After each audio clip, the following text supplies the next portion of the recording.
Okay, so Holly, can you tell us some things that maybe an average American family can do, what they can do to prepare for like a disaster and emergency? Well, there are three things that the average American family can do to prepare. They can make a kit, make a plan, and be informed. If they take those three steps, they'll be able to help themselves out tremendously. One thing that I recommend to all families is to be informed. Know your city, know what hazards that are out there. Know where they would get information from in the event of a disaster, whether it be from a NOAA radio, whether it be from your local television station. Okay. Make sure that they know what their local sirens sound like in the event that there's severe weather. Okay. The next thing they want to do is make a plan. Now that they know what their hazards are, go ahead and make a plan. We always tell families to have 2 ways out of their home. You're going to want to do the same thing for another disaster where you'd have to leave your home. Have an alternative route. Know your emergency route, but also know the alternative routes.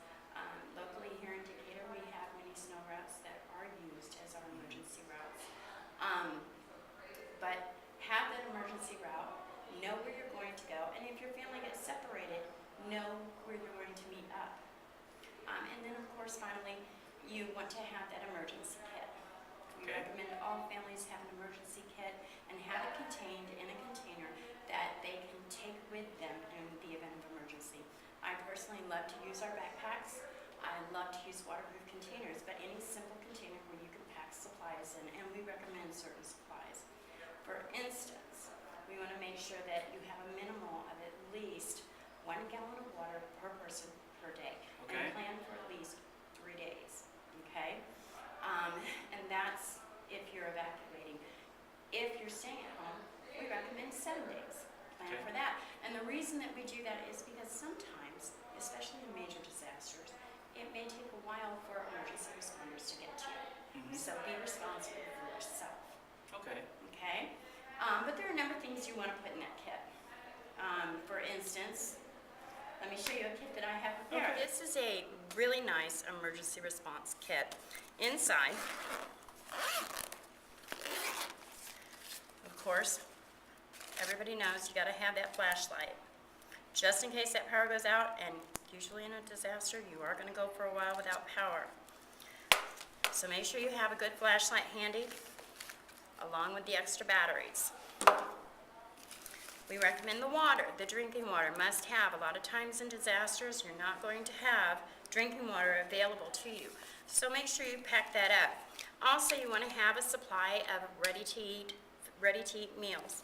Okay, so the high-protein bars, the granola bars are great to have in there. A radio, a battery-operated radio is highly recommended. That's where you're going to get your information from when the power goes out. Emergency blankets, rain ponchos. We recommend wearing a mask, especially when there's a lot of, like, for instance, your houses have been damaged. You don't want to be breathing in everything that's floating in the air in a disaster. A lot of people can picture in their minds what happened after 9/11 and all the debris in the air and all the dust. So always have a mask in there. Work gloves and goggles. I recommend the work gloves and the goggles simply because when you're walking out, you're going to be walking through debris. Some of this debris may have nails in it. The last thing you want to do is to cut yourself with a rusty nail and then end up in the hospital. So make sure you protect yourself. Finally, or another thing I often recommend is a whistle. And simply because if you're stuck in a house and nobody can find you, you can blow on this whistle and it's going to help people locate you.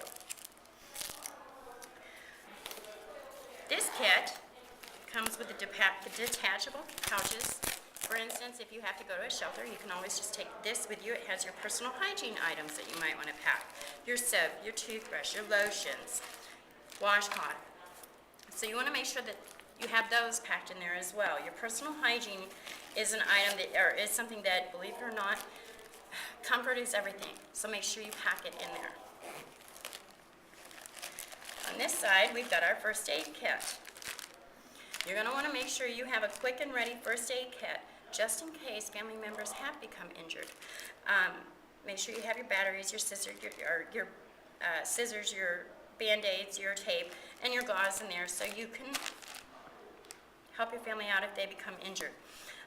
One thing that we also recommend is now that you've gotten informed and you've made a plan and you've made a kit, share this information with your family and your friends and your neighbors. And also, one thing that we definitely recommend, and we hope that you do recommend that to your family and friends and neighbors, always have at least one member of your family that is certified in CPR and AED. That way, if there is a life-threatening emergency, somebody is there to help, okay? So this is your emergency response, your disaster kit. I hope you go home and you make sure that you have one ready to go. Have it in your safe place or by your door. I personally recommend having one in your safe place and one in your vehicle in case you do have to evacuate. And then as the seasons change, I recommend changing your kit as well. Making sure that you have fresh food in there, you have clean water in there. And then you can also add different items for the seasons. If it's winter, put gloves and hats and blankets and make sure they're available in case you have to leave. So, this is your disaster kit. Any questions? No, thank you very much for this visit. We really appreciate that, and we really like the fact that, from what you said, 90% of Red Cross is the work is done by volunteers. That's correct? That is correct. If it weren't for our volunteers, there is no way we would be in existence. So major kudos to our volunteers. There's, like I said, there's no way one single person can do this. It takes a community. So we definitely appreciate our volunteers. All right. Well, thank you, Holly. Thank you.